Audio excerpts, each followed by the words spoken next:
This is a fascinating story of man versus nature and a cautionary tale about the dangers of short-sighted decisions. In this video, we'll dive deep into the context and history surrounding the Great Emu War, the events that took place in the aftermath. So, sit back, relax, and let's get started. The story of the Great Emu War begins in the early 20th century when European settlers arrived in Australia. They brought with them new challenges for the emu population, including fences and roads that disrupted their migration patterns and the destruction of their natural habitats due to farming and development. Despite these challenges, emus remained a resilient species, adapting to the changing landscape and continuing to thrive in some areas. By the early 1930s, their population had rebounded, leading to the conflict with farmers that sparked the Great Emu War. Australia was still recovering from the Great Depression, and many farmers were struggling to make ends meet. The emu population boom added another layer of difficulty to an already challenging situation.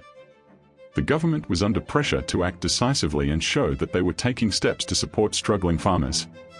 In 1932, the Australian military was called in to assist in what would become known as the Great Emu War. The soldiers were armed with machine guns and tasked with culling the emu population. However, the emus proved to be formidable opponents. They were fast and elusive, and their thick feathers provided some protection against the bullets. Despite their efforts, the soldiers were unable to significantly reduce the emu population, and the culling operation was ultimately deemed a failure. The emus seemed to have learned to dodge bullets, and they scattered whenever the military approached. One famous incident during the Great Emu War occurred when a group of emus was spotted near a dam. The soldiers set up their machine guns and started firing, but the emus split into small groups and scattered in different directions. The soldiers continued to fire, but the emus were too quick and managed to escape. Some reports even suggest that the emus were deliberately taunting the soldiers, running in circles around them and dodging their bullets. Despite the failure of the culling operation, the Great Emu War had a lasting impact on Australian history. It highlighted the challenges of balancing human interests with the preservation of wildlife. Emus are an important part of Australian wildlife, and despite the conflict with farmers, their populations needed to be protected.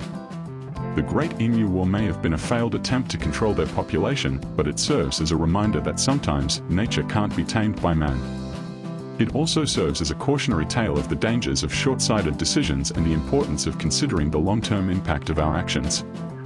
Today, the emu remains an iconic symbol of Australian wildlife. They are an important part of the country's heritage and culture. Emus can still be found throughout Australia, but they are protected by law and their populations are closely monitored. Emus are now seen more as a tourist attraction and a unique part of Australia's biodiversity rather than a threat to farmers.